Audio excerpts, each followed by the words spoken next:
റാഷിദേ ഒരു കാര്യം നിങ്ങൾ ക്ലാരിറ്റി വരുത്തുക. ഞാൻ എണീക്കുകയാണ്. ഒരു വാചകം പറയാൻ അനുവദിക്കാത്തതാണ് ചർച്ചയെങ്കിൽ നിങ്ങൾ തുറന്നോളൂ, എനിക്കതിന് താല്പര്യമില്ല. കാരണം ഒന്നാമത് ഈ ചർച്ചയിൽ പങ്കെടുക്കുന്നതിന് ഒരുപാട് ബുദ്ധിമുട്ടുകളുണ്ട്. അപ്പുറത്തിരിക്കുന്ന ആൾ ഉൾപ്പെടെ എങ്ങനെ പെരുമാറുമെന്ന് പറയാൻ വേണ്ടി പറ്റില്ല. അതുകൊണ്ട് ഞാൻ ഇരിക്കണോ അല്ല, താങ്കൾക്ക് സ്വതന്ത്രമായി ചർച്ച നടത്താം, താങ്കൾക്ക് ഏത് രീതിയിലും കാര്യങ്ങൾ അവതരിപ്പിക്കാം, അതിനൊന്നും ഞാൻ തടസ്സമല്ല. എനിക്ക് പറയാൻ സ്വതന്ത്രമായി സമയം അനുവദിക്കുമെങ്കിൽ മാത്രം ചർച്ചയിൽ ഞാൻ തുടരും. ഇല്ലെങ്കിൽ താങ്കൾ എന്റെ ആദ്യ വാചകം മുതൽ ഇടപെടുകയാണ്. ഞാൻ എന്താണ് പറഞ്ഞു വെക്കുന്ന കാര്യങ്ങൾ എന്ന് കേൾക്കാനുള്ള സഹിഷ്ണുതയെങ്കിലും താങ്കൾ കാണിക്കൂ. അതല്ല, താങ്കൾക്ക് താങ്കളുടെ വീക്ഷണത്തിനനുസരിച്ച് ഈ ചർച്ചയെ കൊണ്ടുപോകണമെങ്കിൽ അതിന് ഞാനൊരു തടസ്സമേ അല്ല. വെറുതെ നമ്മുടെ ഏതാണ്ട് 1 മണിക്കൂറോളം സമയം പാഴാക്കേണ്ട കാര്യമില്ലല്ലോ. താങ്കൾ ചർച്ചയിൽ തുടരാൻ എന്നെ അനുവദിക്കുന്നെങ്കിൽ സൗകര്യമാണ്, ഇവിടെയുണ്ട്, അവർക്കും സൗകര്യമാണ്. അതിന് ഇത്രയൊക്കെ കാര്യങ്ങൾ കാണേണ്ടതുണ്ടോ ശ്രീ സജി? റാഷിദ്, നമ്മൾ ആദ്യമായിട്ടല്ലല്ലോ ചർച്ചയിൽ പങ്കെടുക്കുന്നത്. ഞങ്ങൾക്കുള്ള ഒരു വേർഷൻ പറയാൻ പോലും മനോരമയിലൊന്നും അനുവദിക്കാറില്ല. എങ്കിലും കിട്ടാവുന്ന സമയം വെച്ച് ഞങ്ങൾക്ക് ജനങ്ങളെ ബോധ്യപ്പെടുത്താനുള്ള കാര്യങ്ങൾ ഞങ്ങൾ ബോധ്യപ്പെടുത്തുന്നു. നിങ്ങൾക്ക് അതിൽ അലോസരമുണ്ടെങ്കിൽ അതിൽ നിങ്ങൾ അലോസരപ്പെട്ടിരിക്കുക എന്നുള്ളതല്ലാതെ ഞാൻ അത് തന്നെയാണ് പറഞ്ഞത്. ഞങ്ങൾക്ക് ഈ ജാഥയുമായി ബന്ധപ്പെട്ട് ഒരു PR സംഘടിപ്പിക്കേണ്ട ഒരു കാര്യവുമില്ല. അത് താങ്കൾ ഇപ്പോൾ നേരത്തെ പറഞ്ഞ ആൾ തന്നെ പിന്നീട് അതിന്റെ വസ്തുതകളൊക്കെ സ്വതന്ത്രമായി സൂചിപ്പിക്കുകയും ചെയ്തിട്ടുണ്ട്. അത് അവിടെ അവസാനിക്കുന്ന കാര്യമാണ്. എനിക്ക് ഒരു സിനിമ ഡയലോഗ് ഓർമ്മ വന്നേ, മൊയ്തീനെ ആ ചെറിയ സ്പാനർ എടുക്കൂ എന്ന് പറഞ്ഞ പരിപാടി.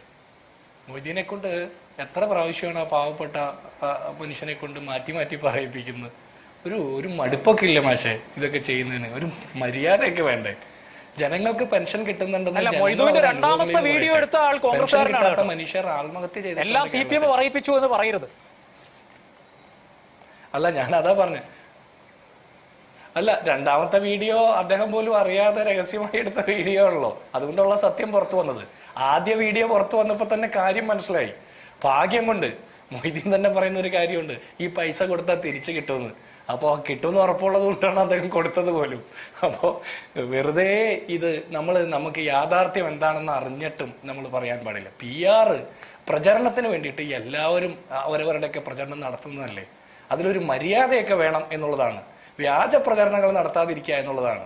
അതിൽ നമ്മൾ യാഥാർത്ഥ്യബോധം ഇല്ലാതെ സംസാരിക്കുന്നത് ശരിയാണോ എന്ന് എനിക്ക് സംശയമുണ്ട്. പിന്നെ ഞാൻ ചോദിക്കട്ടെ, MV ഗോവിന്ദൻ മാഷിന്റെ ജാഥ വരുമ്പോൾ മറ്റേ അന്യ സംസ്ഥാന തൊഴിലാളികളെ കൊണ്ട്, അതിഥി തൊഴിലാളികളെ കൊണ്ട് മുദ്രാവാക്യം വിളിപ്പിച്ചത് പറഞ്ഞ് പഠിപ്പിച്ച് വിളിപ്പിച്ചതല്ലേ അല്ലേ? അതെന്ത് പരിപാടിയായിരുന്നു? ഇനി ഞാൻ ചോദിക്കട്ടെ, പിണറായി വിജയൻ പണ്ട് പഠിക്കാൻ പോയ കാലത്ത് റൊട്ടി കഴിച്ചിട്ടാ പോയെന്ന് പറഞ്ഞ് നമ്മളെയൊക്കെ പൊട്ടിക്കരയിപ്പിക്കാൻ നോക്കിയില്ലേ? അതെന്ത് പരിപാടിയായിരുന്നു? ഇതേ ആള് തന്നെ നെയ്മീൻ കുട്ടിയെ കഴിക്കുള്ളൂ എന്ന് പറഞ്ഞത് പഴയ ഒരു CPIയുടെ മന്ത്രിയാണ്, ഘടകകക്ഷിയുടെ നേതാവാണ്. ഇപ്പൊ സത്യം പുറത്തു വരല്ലേ? ഇപ്പോൾ വലിയ പഴക്കമൊന്നുമില്ല, പെട്ടെന്ന് വരും. അഖിലേന്ത്യാ ജനറൽ സെക്രട്ടറി വീട് കയറി പാത്രം കഴുകിയത് എന്തിനു വേണ്ടിയിട്ടാ? അതെന്ത് പരിപാടിയാ? അങ്ങനെയാണെങ്കിൽ എല്ലാവരുടെയും പാത്രം കഴുകണ്ടേ? അപ്പൊ ജനറൽ സെക്രട്ടറിക്ക് മാത്രമേ ഉള്ളൂ ആ കൾച്ചർ? ബാക്കി CPM നേതാക്കന്മാരും പാത്രം കഴുകാത്തവരാണോ? അപ്പൊ പാത്രം കഴുകുന്നതും കഴിച്ച പാത്രം കഴുകുന്നതും ഒരു മോശപ്പെട്ട കാര്യമല്ല. അത് പ്രചരണമാക്കുന്നത് എന്തോ കുഴപ്പമുണ്ടെന്ന് തോന്നുന്നില്ലേ? അത് തോന്നാത്തതാണ്. നിങ്ങൾ ഇപ്പുറത്തെ കോൺഗ്രസിന് വലിയ കുഴപ്പമുണ്ടെന്നുള്ള സതീഷ പറയുന്നത്. 10 കൊല്ലം ഭരിച്ച CPM ജാഥ നടത്തിയിട്ട് ആളില്ലാത്ത എന്തുകൊണ്ടാണ്? നിങ്ങൾ കുഴപ്പമുണ്ടെന്ന് പറഞ്ഞ കോൺഗ്രസ്, പ്രതിപക്ഷത്തിരിക്കുന്ന കോൺഗ്രസ് UDF നടത്തുന്ന ജാഥയ്ക്ക് ആയിരക്കണക്കിന് ആളുകൾ വന്നു ചേരുന്നത് എങ്ങനെയാണ്? അത് നിങ്ങൾക്ക് എന്താ മനസ്സിലാകാത്തത്? നിങ്ങൾക്ക് ഭരണമുണ്ട്, പാർട്ടിയുടെ സംഘടനാ സ്ട്രക്ചറുണ്ട്, കല്ല് വിളർക്കുന്ന കൽപ്പന പുറപ്പെടുവിക്കുന്ന പിണറായി വിജയന്റെ സാന്നിധ്യമുണ്ട്, ഒറ്റ നേതാവ് എന്നുള്ള കരുത്തുണ്ടെന്നൊക്കെയല്ലേ നിങ്ങൾ പറയുന്നത്. എന്നിട്ടെന്തേ ആരും കേൾക്കാൻ വരാത്തത്? നിങ്ങൾ നടത്തിയ ജനക്ഷേമ പ്രവർത്തനങ്ങൾ വിജയകരമായിരുന്നു, ആരും കേൾക്കാൻ വരാത്തത് എന്താ? തൃക്കാക്കര ബൈ ഇലക്ഷന്റെ സമയത്ത് സകല മന്ത്രിമാരും സകല വീടുകളും കയറി, അത് മതവും ജാതിയും തിരഞ്ഞ, ക്രിസ്ത്യാനി ആയിട്ടുള്ള മന്ത്രി ക്രിസ്ത്യാനികളുടെ വീട്ടിൽ, മുസ്ലിം ആയിട്ടുള്ള മന്ത്രി മുസ്ലിങ്ങളുടെ വീട്ടിൽ, അങ്ങനെ തെരഞ്ഞ് കപ്പ വെന്തോന്നും മീൻ വെന്തോന്നും ചോറ് കഴിക്കാനൊക്കെ നടന്ന ആളുകളുണ്ടല്ലോ നിങ്ങൾ. അത് PR ആണോ? അത് PR ആണെങ്കിൽ ഇതും PR ആണെന്ന് സമ്മതിച്ചെന്നേക്കാം. പോരെ, തർക്കം തീർക്കാമല്ലോ. ഇനി പെൻഷന്റെ മാത്രമല്ലോ. ഇനി ഒരു കാര്യം ചോദിക്കട്ടെ, ന്യൂയോർക്കിൽ പോയി വാടകയ്ക്ക് എടുത്ത ഒരു ഇരുമ്പ് കസേരയിൽ ടൈം സ്ക്വയറിൽ പിണറായി വിജയൻ ഇരുത്തിയല്ലോ. നിങ്ങൾ മറ്റേ ബ്രിട്ടനിൽ പോയി മറ്റേ മണിയടിച്ചല്ലോ, മറ്റേ എന്താ കിഫിക്ക് ഫണ്ടുണ്ടാക്കാനെന്നും പറഞ്ഞിട്ട്. പാകാവാത്ത ഒരു കോട്ട് പിണറായി വിജയനെ കൊണ്ട് ഇടിയിച്ച ആ മനുഷ്യനെ നാണം കെടുത്തില്ലേ നിങ്ങൾ? അതെന്ത് പരിപാടിയായിരുന്നു? അതിന്റെ പേര് PR എന്നാണോ? അതൊന്നും ആലോചിക്കണം. അമേരിക്ക പോലും കേരളത്തിലേക്ക് വിളിച്ച് കോവിഡിന്റെ സമയത്ത് മാസ്ക് ഉണ്ടോ, PPE കിറ്റ് ഉണ്ടോ, മരുന്നുണ്ടോ, വാക്സിൻ ഉണ്ടോ എന്ന് ചോദിച്ചു എന്നല്ലേ പറഞ്ഞത്?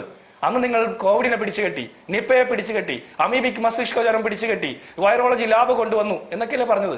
ഇപ്പോഴും ഇതൊക്കെ ഇവിടെ ഉണ്ടല്ലോ. കോവിഡ് ഉണ്ട്, നിപ്പയുണ്ട്, മസ്തിഷ്ക ജ്വരമുണ്ട്, വൈറോളജി ലാബ് കൊണ്ടുവന്നില്ല. എന്തൊക്കെ തള്ളലായിരുന്നു, എന്തൊക്കെ തള്ളല്. അതിനെയാണ് PR എന്ന് പറയാ. ജനങ്ങളുടെ ജീവിതത്തിൽ അവർക്ക് മനസ്സിലാകാത്ത, അവർക്ക് അനുഭവമില്ലാത്ത കാര്യങ്ങൾ പറയാൻ വേണ്ടിയിട്ട് നിങ്ങൾ പണം ചെലവഴിച്ച്, സർക്കാർ ഖജനാവിൽ നിന്ന് പണം ചെലവഴിച്ച് പ്രചരണം നടത്തുന്നതിനാണ് PR എന്ന് പറയാം. ഈ സർക്കാരിന്റെ പിണറായി സർക്കാരിന്റെ 4ാം വാർഷികത്തിന് 14 ജില്ലയിലും കോടിക്കണക്കിന് രൂപ, 10-200ഓളം കോടി രൂപ ചെലവഴിച്ച് നിങ്ങൾ ആഘോഷം നടത്തിയില്ലേ? ആരെങ്കിലും അത് വിശ്വസിച്ചോ? എന്നിട്ട് നടന്ന പഞ്ചായത്ത് ഇലക്ഷൻ നിങ്ങൾ തോറ്റില്ലേ? നമ്പർ 1 തള്ളിക്കൊണ്ടിരിക്കുക. നരേന്ദ്രമോദിയുടെ കയ്യിൽ നിന്ന് നമ്പർ 1 ആഭ്യന്തര വകുപ്പിന് സമ്മാനം കിട്ടിയെന്ന പിണറായി വിജയൻ അവകാശപ്പെടുന്നത്. ആ നമ്പർ 1 ആഭ്യന്തര വകുപ്പിൽ ഒരു പോലീസുകാരനെ മാളിലിട്ട് SFIക്കാർ പൊതിരെ തല്ലുകയാണ്. എന്നിട്ട് പറയാണ് നമ്പർ 1 ആണ്, നമ്പർ 1 ആണെന്ന്. നമ്പർ 1 ആണെന്ന് നാട്ടുകാർക്ക് തോന്നണ്ടേ? നിങ്ങൾ സ്വയം ഞാനാണ് നല്ലതെന്ന് പറഞ്ഞിട്ട് കാര്യമുണ്ടോ? ഇനി നിങ്ങൾ പറയുന്നത് മണിശങ്കർ അയ്യർ വന്ന് ഗാന്ധിജിയുടെ സ്വപ്നം സാക്ഷാത്കരിച്ച പിണറായി വിജയന് 3ാമതൊരു അവസരം കിട്ടണമെന്ന്. മണിശങ്കർ അയ്യർക്ക് കോൺഗ്രസുമായിട്ടുള്ള ബന്ധമില്ല എന്നുള്ള കാര്യമൊക്കെ തീർപ്പായിട്ടുണ്ട്. അക്കാര്യത്തിലൊന്നും തർക്കത്തിന് ഇടവില്ല. മുൻപ് കോൺഗ്രസ് നേതാക്കൾ ആരെങ്കിലും നടത്തിയിട്ടുണ്ടോ എന്നുള്ളതാണ്. ഇപ്പോ മണിശങ്കർ അയ്യർ വന്ന് കേരളത്തിൽ വന്ന് ഈ വിധത്തിൽ മന്ത്രിമാരോടൊപ്പം വേദി പങ്കിട്ട് കാര്യങ്ങൾ പറയുമ്പോൾ മണിശങ്കർ അയ്യരും കോൺഗ്രസും തമ്മിൽ ഒരു ബന്ധവുമില്ല എന്ന് പറഞ്ഞാൽ തീരുമോ എന്നുള്ളതാണ് CPM-ന്റെ ചോദ്യം. ജിൻഡോ ജോ. അല്ല, ഞാൻ ചോദിക്കട്ടെ റാഷിദ്, മണിശങ്കർ അയ്യർക്ക് കോൺഗ്രസുമായിട്ടുള്ള ബന്ധമില്ല എന്ന് ഞങ്ങൾ പാർട്ടിയിൽ നിന്ന് പുറത്താക്കിയതിന്റെ സാങ്കേതികത്വമാണ് ചോദിക്കുന്നത്. മണിശങ്കർ അയ്യർ എവിടെയായിരുന്നു? കോൺഗ്രസ് ഈ പ്രതിസന്ധി മുഴുവൻ അതിജീവിക്കുന്ന സമയത്ത്, ഈ പോരാട്ട ഭൂമിയിൽ നിൽക്കുന്ന സമയത്ത് മണിശങ്കർ അയ്യർ എവിടെയായിരുന്നു?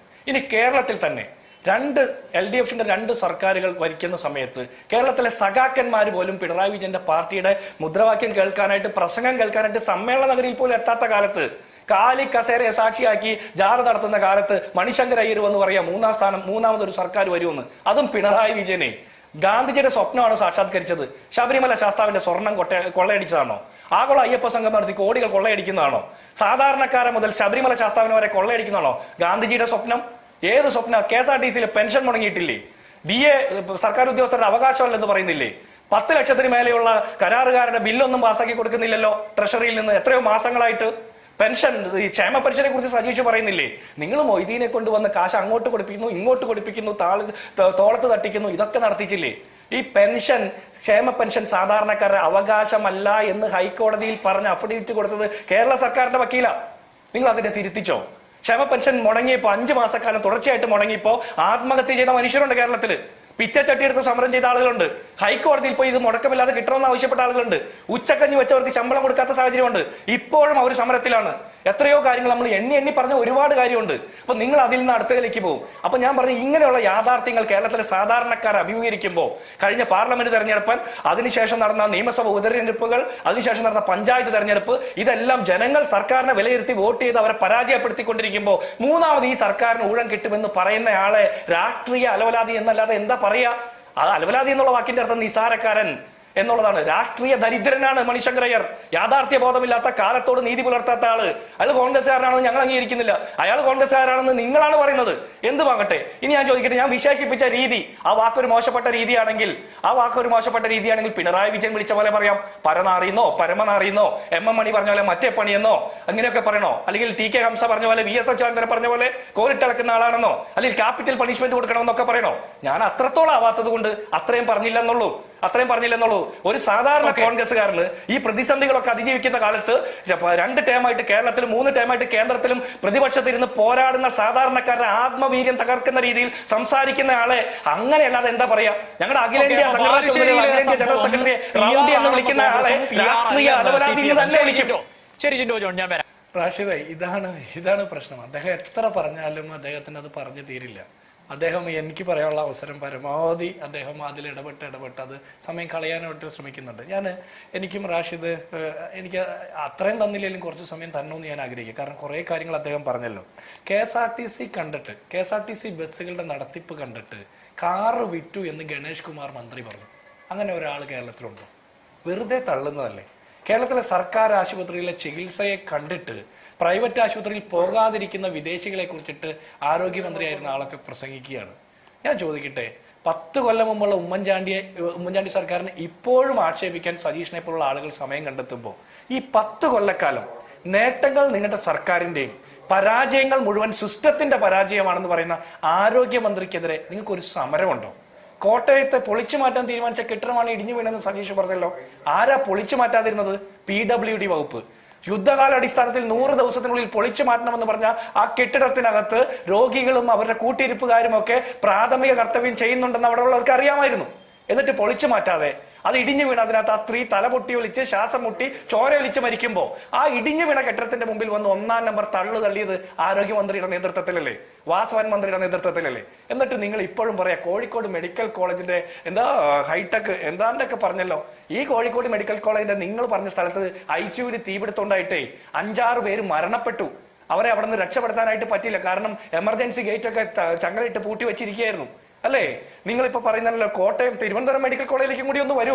അവിടെ വേണു എന്ന് പറഞ്ഞ ഒരു സാധാരണക്കാരൻ ചികിത്സ നിഷേധിക്കപ്പെട്ട് 6 ദിവസക്കാലം ചികിത്സ നിഷേധിക്കപ്പെട്ട് മരണമൊഴി കൊടുത്ത് മരിച്ചില്ലേ? നിങ്ങൾ എന്താ പറയാ? അതിന് ഉമ്മൻചാണ്ടിയാണോ ഉത്തരവാദി? ഞാൻ ചോദിക്കുന്ന, ഒരു കാലം മുന്നോട്ട് പോകുമ്പോൾ കാലഘട്ടത്തിനനുസൃതമായിട്ട് നാട്ടിൽ വികസന പ്രവർത്തനങ്ങൾ ഉണ്ടാകും.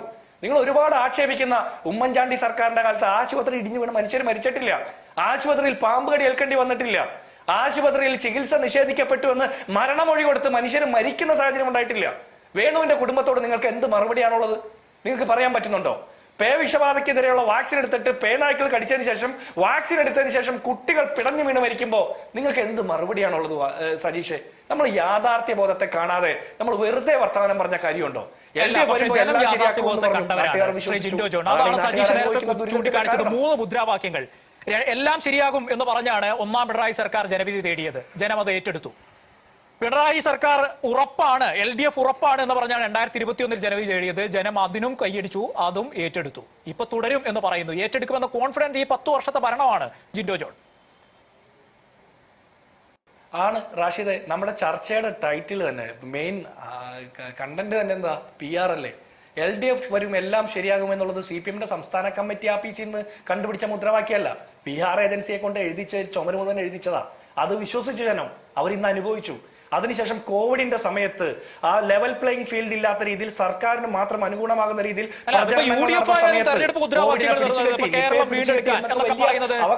ഇതുപോലെ തന്നെ PR സംവിധാനങ്ങളുടെ സഹായത്തോടു കൂടി കനകോലു എന്നാണ് നിങ്ങളുടെ PR ഏജൻസിയെ CPM വിളിക്കുന്നത് അല്ലേ ജിൻഡോ ജോൺ?